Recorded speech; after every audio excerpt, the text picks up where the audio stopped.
Hello, good evening and welcome. You've just entered the arena. I'm Michael Coren and a grand show planned for you this evening. Now, after the Shafia monstrosity, how does one discuss the state of the Islamic faith without causing offence? Well, frankly, it's almost impossible. Now, I'm not talking here of a fear of abuse and attack or of being accused of political incorrectness. I couldn't give a fig about that. No, I mean the need to hold on to common courtesy and avoid making generalizations that could hurt good, innocent people. We used to be told by pop stars and other great philosophers that the Russians love their children too. It was self-evident that all people love their young. Well, now I'm not so sure. I mean, do the Palestinians, for example, love their children too? I should think most of them do, but I have to be candid. Many of them don't.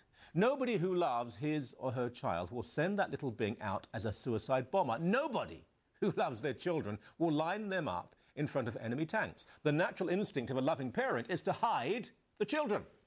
Armed struggle and resistance I can understand, even if I don't approve. This, though, is something entirely different. I have seen it at first hand for myself. Mothers screaming for their tiny offspring to come out of the house, stand in front of Israeli patrols and throw stones at soldiers. I take here no position on the cause of Israeli or Palestinian, but I do on the moral substance of a parent who would send children to fight the battles of adults. Do not, please, do not tell me that they have no option. There are legions of young Palestinian men willing to kill Israelis. It's just that children can sometimes go undetected. When British Muslim fundamentalists planned terror attacks in Britain, arrests were made in Ilford, my hometown. Now, boring it may be, but nobody is oppressed in Ilford. Muslims who grew up with British democracy, free British healthcare, free British education and British toleration have no reason to kill anyone, let alone those who gave them such privilege. Remember, these people came to Britain as they did to Canada to escape Islamic harshness.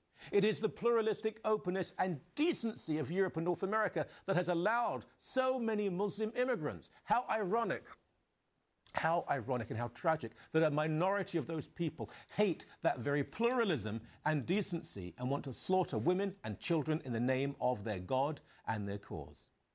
In Iraq, captured enemies are disemboweled and left to hang from wires in the street while children dance.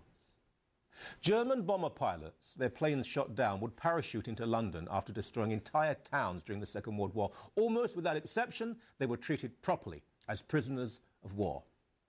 It's not about colonization, globalization, Zionism, American dominance, or any other cliche. The Muslims themselves are colonizers, having pushed most Christians out of the Middle East, and the Ottoman Turks, Muslims all, colonized the region for centuries. Arabs colonized Persians, Assyrians, Kurds, and many others. The Saudis, sponsors of so much terror, are nobody's victims. They are wealthy beyond belief and deprive women and minorities of most basic civil rights. This is something deeper, darker than an imagined fight against a foreign foe. There is a virus at work. For the sake of the good, law-abiding Muslims of the world, the majority, we cannot pretend any longer that it's about anything other than what it is. A religion gone mad, a religion gone bad. Stop the lies. They only make it worse.